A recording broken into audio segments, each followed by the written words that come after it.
अस्सलाम वालेकुम dear students. अॼु पाण चैप्टर 2 में जेके इम्पोर्टेंट टॉपिक आहे law of cosine. Law of cosine ते अक्सर न्यूमेरिकल्स जाम अचनि था, त पाण उन न्यूमेरिकल्स ते प्रैक्टिस कयूं था। त पहिरियों यादि रखिणो आहे त लॉ ऑफ कोसाइन छाजे लाइ इस्तेमालु थींदो आहे। इहो इस्तेमालु थींदो आहे त अगरि असांखे रिज़ल्टेंट वेक्टर जो मैग्नीट्यूड फाइंड करणो आहे, छा रिज़ल्टेंट वेक्टर जो मैग्नीट्यूड फाइंड करणो आहे, त उन जे लाइ असीं लॉ ऑफ कोसाइन इस्तेमालु कंदा आहियूं। त उनजो असीं फार्मूलो लिखूं था लॉ ऑफ कोसाइन जो a² + b² + 2ab cos theta. ठीक है बेटा, ही लॉ ऑफ कोसाइन लाइ अगरि असांखे रिज़ल्टेंट वेक्टर जो मैग्नीट्यूड फाइंड करणो आहे। अव्हांजे टेक्स्ट बुक में लॉ ऑफ कोसाइन जो इहो फार्मूलो यूज़ थियल आहे, लिखियलु आहे त a² + b² - 2ab cos। अच्छा, हिते हाणे यादि रखिजो, अगरि ई -2ab अचे थो त कॉस खां पोइ असांखे रिज़ल्टेंट एंगल फाइंड करण लाइ 180 - थीटा, यानी जेका अव्हांखे एंगल ॾींदो उहा एंगल पहिरीं 180 मां सेपरेट कंदो ऐं पोइ जेको आंसर ईंदो उनजो असीं कॉस लहंदासीं। बशर्ती आहे कि अगरि तव्हां हिन फार्मूले में हिते माइनस यूज़ कयो था। पर मोस्टली अगरि असां ही इक्वेशन यूज़ कयूं था त इन इक्वेशन ते असांजो प्रॉब्लम बिल्कुलु एग्ज़ैक्ट ईंदो ऐं ईज़ी बि हूंदो, आसान बि हूंदो। हिन में सिर्फ़ु हिकिड़ो स्टेप इहो आहे त जेका एंगल तव्हांखे ॾींदो पहिरीं उहा एंगल 180 मां सेपरेट करे पोइ उनजो कॉस लो। इहो हिकिड़ो स्टेप हिन में इज़ाफ़ी आहे, पर बहितर इहो आहे त असां ही फार्मूलो यूज़ कयूं। अगरि तव्हांखे वेक्टर चवे त तव्हां ही फार्मूलो यूज़ कंदो। हा, अगरि अव्हांखे फोर्सिस चवे त पोइ अवी सिर्फ़ु चेंजिंग इहा कंदो, जिथे ए आहे उते उन जॻह ते f1 ॾींदो त f1² + f2² + 2f1 f2 cos theta. ठीक है बेटा, ही आहे इक्वेशन। त पाण इन्हनि इक्वेशन्स ते न्यूमेरिकल्स कंदासीं जेके मोस्ट इम्पॉर्टेंट आहिनि।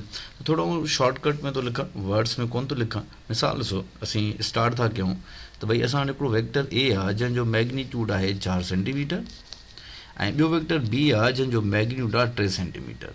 पर कंडीशन तव्हांखे ॿुधाईंदो त इहे वेक्टर पाण में पैरेलल आहिनि। बाबा यादि रखो, पैरेलल वेक्टर उनखे चइबो आहे अहिड़ा वेक्टर जिन जो मैग्नीट्यूड डिफरेंट हुजे। अगरि सपोज़ कि भई ए वेक्टर जो मैग्नीट्यूड 4 सेंटीमीटर आहे ऐं बी वेक्टर जो मैग्नीट्यूड 2 सेंटीमीटर आहे, त इन जो डायरेक्शन सेम हूंदो, हिन जो बि ईस्ट हूंदो, हिन जो बि ईस्ट हूंदो। इनखे चइबो आहे पैरेलल वेक्टर। ऐं यादि रखिजो, जॾहिं बि वेक्टर्स जो डायरेक्शन सेम हूंदो त हमेशह उनजे विच में एंगल ठहंदी आहे 0 डिग्री। ठीकु आहे बाबा, जॾहिं वेक्टर्स जो डायरेक्शन सेम हूंदो त हमेशह उनजे विच में एंगल ठहंदी आहे 0 डिग्री। हाणे कंडीशन ॾिसो, अगरि तव्हांखे चवे त भई A vector 4 centimetre B vector 3 centimetre, हा यादि रखो तव्हांखे एंगल कोन ॾींदो, तव्हांखे चवंदो इहे पाण में पैरेलल आहिनि। Then it will ask find the magnitude of resultant vector. अच्छा, रिज़ल्टेंट वेक्टर अगरि असांखे मैग्नीट्यूड फाइंड करणो आहे त आर तव्हांजो क्वेश्चन मार्क थींदो। त असीं लॉ ऑफ कोसाइन जो उहो ई फार्मूलो यूज़ कंदासीं। ठीकु है, ऐं यही वारो फार्मूलो radical a² + b² + 2ab cos theta. हाणे ही ज़ाहिरी ॻाल्हि आहे, फिज़िक्स में जेके तव्हां न्यूमेरिकल्स कंदा त ज़ाहिरी ॻाल्हि उनजूं किथे न किथे ट्रिक्स त हूंदियूं। असां हिन इक्वेशन ते प्रॉब्लम कयूं था, पर असांजी शॉर्टकट ट्रिक इहा हूंदी त जॾहिं बि तव्हांखे यादि रखो वेक्टर चवे कहिड़ा बि मैग्नीट्यूड्स ॾिए ऐं तव्हांखे चवे कि भई इहे पाण में पैरेलल आहिनि, त उन लाइ तव्हां ही कंडीशन इस्तेमालु कंदो r = a + b। For suppose अव्हां वटि a 4 आहे, b अव्हां वटि 3 आहे, त 4 ऐं 3 घणा थींदा 7। त तव्हांजो रिज़ल्टेंट जेको ईंदो उहो ईंदो 7 सेंटीमीटर। त पोइ तव्हांखे हिन लेंदी मेथड खे फॉलो करण जी का बि ज़रूरत कोन्हे का। लेट्स सी, पाण सॉल्व कयूं था। ॾिसो असांजो आंसर 7 अचे थो। भई ए तव्हांजो मैग्नीट्यूड 4, 4 जो स्क्वायर 16, बी जो मैग्नीट्यूड 3, 3 जो स्क्वायर 9, 2 वरी ए तव्हांजो 4, बी तव्हांजो 3 कॉस। ऐं बाबा पैरेलल में हमेशह एंगल खणबी आहे 0 डिग्री। तव्हां हिते लिखंदो 0, 9 सिर जोड़ कंदो, एड कंदो 25, 2 4 are 8, 8 3 are 24, cos 0 = 1। now again we solve। 24 खे 1 सां पाण मल्टीप्लाई कंदासीं त असांखे 24 मिलंदा। 4 ऐं 5 इहे पाण में एड कंदो, इहे 9 बीहंदा। 2 ऐं 2 पाण एड कंदासीं, इहे 49, 49 जो रेडिकल 7। लेट्स सी त तव्हांजो आंसर त साॻियो आयो, पोइ असांखे हिन लेंथी मेथड खे फॉलो करण जी का बि ज़रूरत कोन्हे का। ठीकु है, उम्मीद त तव्हां सम्झी विया हूंदो। हा, इहे यादि रखो, वैल्यूज़ चेंज थी वेंदा, पर मेथड तव्हांखे इहो यादि रखिणो आहे त जॾहिं बि तव्हांखे चवे वेक्टर पैरेलल हूंदा, तव्हांखे कंडीशन इहा अप्लाई करणी आहे त डायरेक्ट उन्हनि वेक्टर्स खे एड कयो। हा, या ईअं चवे कि वेक्टर्स पैरेलल आहिनि या जो डायरेक्शन सेम आहे, त सेम डायरेक्शन में हमेशह इहे वेक्टर्स एड कबा। Okay, now again we have another question. पाण वैल्यू साॻा था खणूं त भई ए जो मैग्नीट्यूड आहे 4 सेंटीमीटर, बी जो मैग्नीट्यूड आहे 3 सेंटीमीटर। कंडीशन तव्हांखे ॿुधाए थो त इहे वेक्टर्स तव्हांजा एंटी पैरेलल आहिनि। बाबा ये यादि रखिजो त एंटी पैरेलल में हमेशह मैग्नीट्यूड डिफरेंट हूंदो, डायरेक्शन ऑपोजिट हूंदो, ऐं जॾहिं बि वेक्टर्स जो डायरेक्शन ऑपोजिट हूंदो आहे त हमेशह एंगल खणबी आहे 180 डिग्री। हाणे तव्हांखे चवंदो त भई इन्हनि वेक्टर्स जो तव्हां रिज़ल्टन लहो, त अगेन असीं लॉ ऑफ कोसाइन यूज़ कयूं। Radical A square plus B square plus 2ab cos theta. हाँ, ही लेंथी मेथड आहे, पाण खे फॉलो कोन था कयूं। यादि रखो, शॉर्टकट ट्रिक था अप्लाई कयूं। त जॾहिं बि तव्हांखे चवे न त वेक्टर्स एंटी पैरेलल आहिनि, त हीअ कंडीशन यादि रखो, डायरेक्ट सपरेट कयूं। हाणे तव्हां ॾिसो, 4 मां 3 सपरेट कंदो त तव्हांखे जवाबु घणो मिलंदो? 1। तव्हां भली हिन मेथड ते फॉलो करे ॾिसो त तव्हांजो आंसर 1 ईंदो, पर असांखे हीअ मेथड फॉलो करणो ई कोन्हे को, छो त it takes a lot of time, ऐं असांखे तमामु घटि टाइम में इहे ट्रिक्स खपनि, MCQ सॉल्व करणा आहिनि। तव्हांजो रिज़ल्ट घणो अची वियो बाबा? 1 अची वियो। हाणे तव्हांखे यादि हुजे त जॾहिं तव्हांखे चवे थो त भई वेक्टर्स पैरेलल आहिनि त तव्हांजो आंसर घणो आयो? 7। ऐं जॾहिं चवे वेक्टर्स एंटी पैरेलल आहिनि त तव्हांजो जवाबु केतिरो पियो आयो? 1। इहे कंडीशन्स यादि रखिजो त जॾहिं बि वेक्टर्स पैरेलल हूंदा त उन्हनि जो रिज़ल्टेंट हमेशह मैक्सिमम ईंदो आहे, यादि रखिजो। ऐं एंगल हमेशह 0 डिग्री हूंदी। ऐं इहो चवे कि भई वेक्टर्स तव्हांजा एंटी पैरेलल आहिनि त एंटी पैरेलल ते तव्हांजो रिज़ल्टेंट हमेशह मिनिमम ईंदो। त इहे बि MCQs अथव। त अगरि तव्हां ॿिनि वेक्टर जो रिज़ल्टेंट मैक्सिमम तॾहिं ईंदो जॾहिं इहे वेक्टर पैरेलल हूंदा या उन्हनि जे विच में एंगल हूंदी 0 डिग्री। अगरि तव्हांखे चवे त भई ॿिनि वेक्टर जो रिज़ल्टेंट मिनिमम ईंदो त वेक्टर छा हूंदा? यादि रखिजो, एंटी पैरेलल या उन्हनि जे विच में एंगल हूंदी 180 डिग्री। मां हिते वरी बि लिखांसि थो त रिज़ल्टेंट अगरि मैक्सिमम ईंदो त remember vectors must be parallel to each other. ऐं बाबा अगरि वेक्टर पैरेलल हूंदा त असां पढ़ी आया आहियूं त उन्हनि जे विच में एंगल छा हूंदी? 0 डिग्री। MCQs अथव, वेरी इंपॉर्टेंट। हा, अगरि तव्हांखे चवे त भई ॿिनि वेक्टर जो रिज़ल्टेंट मिनिमम आहे त यादि रखिजो इहे वेक्टर्स हमेशह एंटी पैरेलल हूंदा, ठीकु आहे, या उन्हनि जे विच में एंगल हूंदी 180 डिग्री। हाणे ॿ कंडीशन्स पाण सिखीसीं, मां वरी बि रिपीट करे थो वठां बाबा। त अगरि तव्हांखे चवे त ॿ वेक्टर पैरेलल आहिनि त तव्हां छा कंदो? उन्हनि वेक्टर्स खे एड कंदो, जेके बि तव्हांखे मैग्नीट्यूड मिलियल आहे उन्हनि खे एड कंदो। अगरि तव्हांखे चवे थो कि भई ॿ वेक्टर्स आहिनि, उन्हनि जो मैग्नीट्यूड तव्हांखे ॾिए ऐं चवे त भई उहे एंटी पैरेलल आहिनि, त एंटी पैरेलल में अव्हां सब्ट्रैक्ट कंदो। ऐं थर्ड कंडीशन मां तव्हांखे ॿुधायां पियो त अगरि तव्हांखे वेक्टर चवे त भई परपेंडिकुलर आहिनि या right angle to each other आहिनि त पोइ डायरेक्ट तव्हां हीअ फॉर्मूला लॻाईंदो, ठीकु आहे, शॉर्टकट मेथड में डायरेक्ट तव्हां हीअ फॉर्मूला लॻाईंदो। अच्छा, फॉर्मूलो कीअं आयो? तव्हां ॾिसो, लॉ ऑफ कोसाइन जो असां हीअ फॉर्मूलो पढ़ियो आहे बाबा। हाणे अगरि मां हिते एंगल थीटा जी जॻह ते 90 खणा त cos 90 0 जे बराबरि आहे। 0 मल्टीप्लाई कंदो हीअ त सॼो टर्म 0 थी वेंदो, बाक़ी तव्हां वटि इहो ई बचंदो answer radical A square plus B square. त असीं हीअ फॉर्मूलो सॉल्व करे वरितोसीं। त हीअ कंडीशन यादि करे वठिजो त जॾहिं बि तव्हांखे चवे वेक्टर पैरेलल डायरेक्ट एड कयो, चवे वेक्टर्स एंटी पैरेलल त सब्ट्रैक्ट कयो, जे तव्हांखे चवे वेक्टर्स परपेंडिकुलर आहिनि त तव्हां ही मेथड अप्लाई कंदो। अच्छा, इन्हनि न्यूमरिकल्स खे आउं थोरो चेंजिंग इहो पियो कयां, लेट्स सी।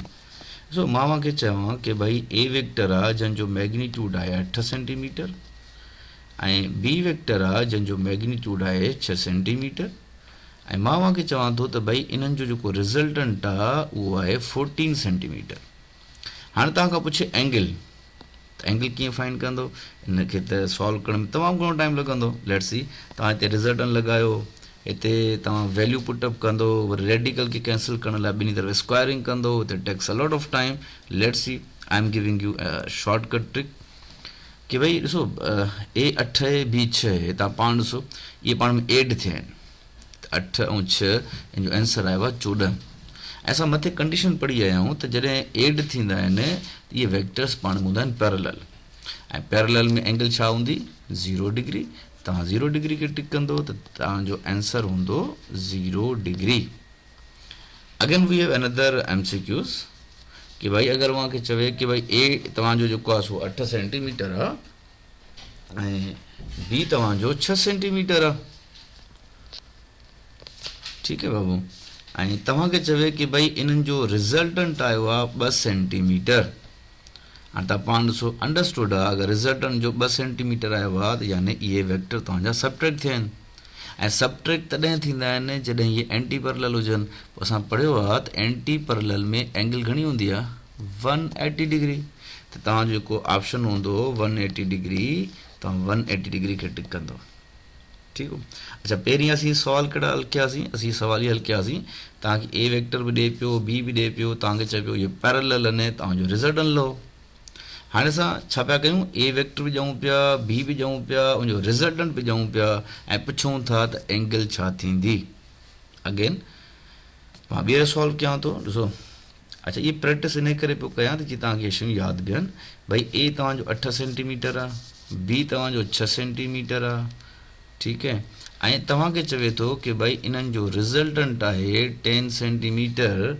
हाणे ॿुधायो त एंगल छा थींदी 0 डिग्री थींदी, 90 डिग्री थींदो, या 120 डिग्री, या 180 डिग्री. ॾिसो अगरि असां A ऐं B खे जोड़ था कयूं त 8 ऐं 6 इहे थिया 14.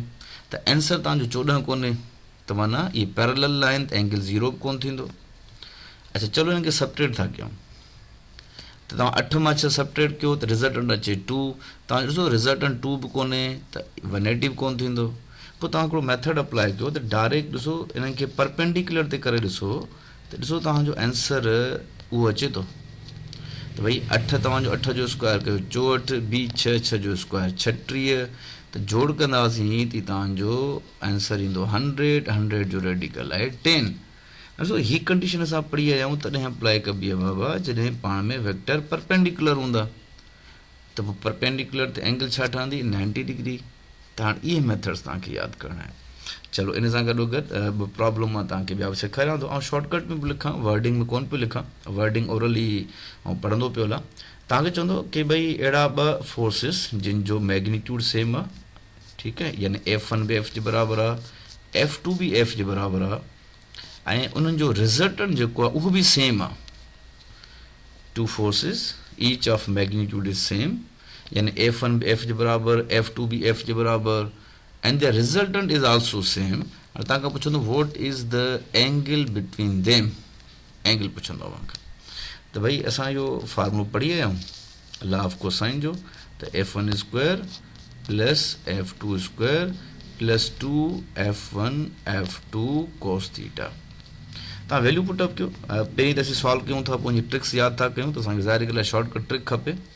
ॾिसो F1 जो मैग्नीट्यूड सेम आहे त इहो F स्क्वायर, F2 जो मैग्नीट्यूड सेम आहे थियो F स्क्वायर, प्लस 2 F1 बि F F2 बि F मल्टीप्लाई कंदासीं F स्क्वायर, हीअ थियो कॉस थीटा. बाबू F square plus F square पाण एड कंदासीं थींदा 2F स्क्वायर, हीअ थींदा 2F स्क्वायर, हीअ थींदा कॉस थीटा. रेडिकल खे कैंसिल करण लाइ असांखे ॿिनी तरफ़ स्क्वायरिंग करणी आहे. छा करणी आहे squaring. Squaring on both sides.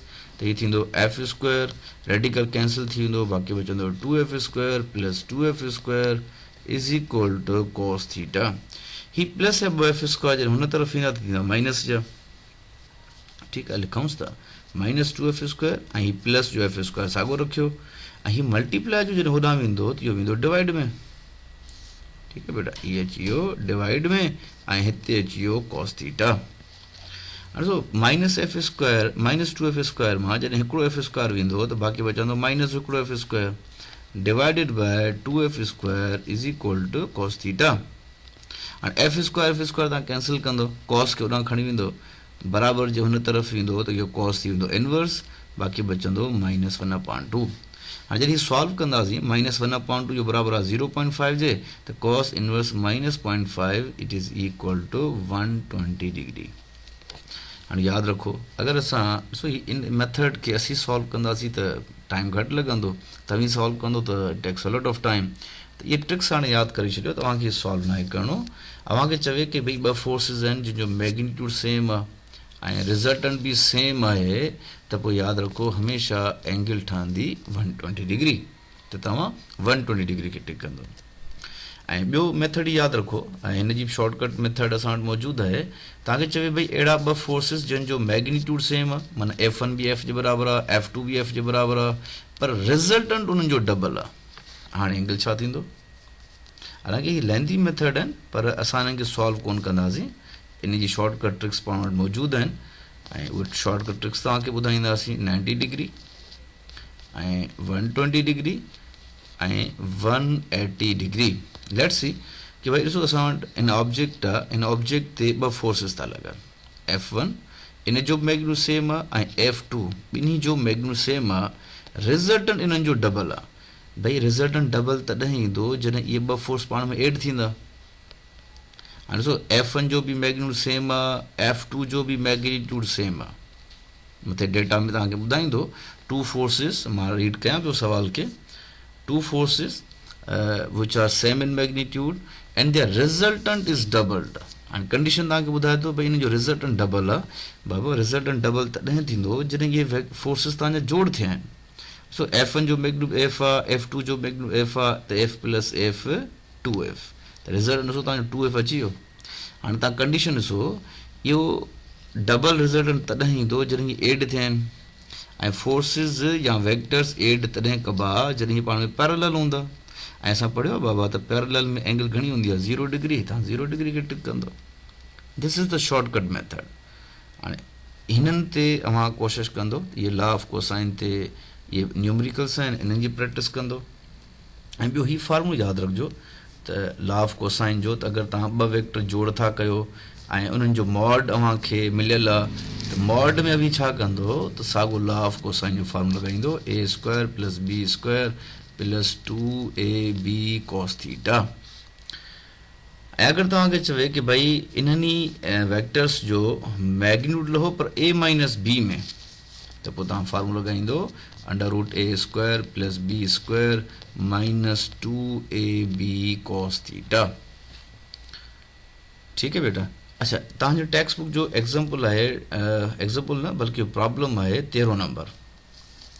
हाणे इन जो हिकिड़ो मेथड आउं सॉल्व करियां थो, MD कैट में सवाल अची चुको आहे।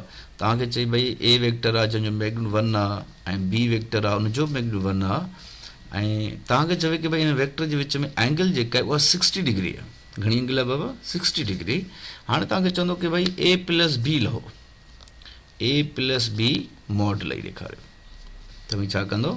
रेडिकल लही A जो मैग्नीट्यूड 1 आहे, 1 जो स्क्वायर 1 ईंदो, डायरेक्ट थो सॉल्व कयां, पोइ हिन फार्मूले खे पोइ यूज़ कयां। ठीकु आहे बेटा? ऐं 2A जो मैग्नीट्यूड 1 आहे, B जो बि 1 आहे, एंगल आहे 60 डिग्री, त cos 60 छा जे बराबरि? मां डायरेक्ट थो सॉल्व कयां। ठीकु आहे? पोइ हिन cos थीटा जी जॻह ते मूं 60 रखियो, cos 60 मां हिते लिखांसि थो वैल्यू। हीअ वैल्यू तव्हांखे यादि करणा पवंदो, cos 60 it is equal to 1/2।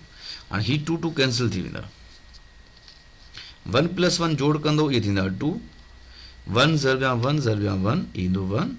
हीअ तव्हांजो रेडिकल 3 आंसर आहे। हाणे हीअ होमवर्क आहे तव्हांजे लाइ, हीअ तव्हां पाण सॉल्व कयो।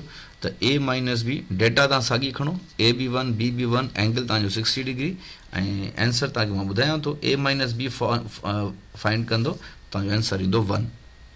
ठीकु आहे? लॉ ऑफ कोसाइन ते ऐं हिननि ते इहा न्यूमरिकल्स जी प्रैक्टिस आहे जेका मूं तव्हांखे कराई, ऐं इनखे अगरि तव्हां हिकिड़ो दफ़ो 2 दफ़ा ॾिसी वठंदो त तव्हांजो इहे प्रॉब्लम्स जेके आहिनि उहे क्लियर थी वेंदा।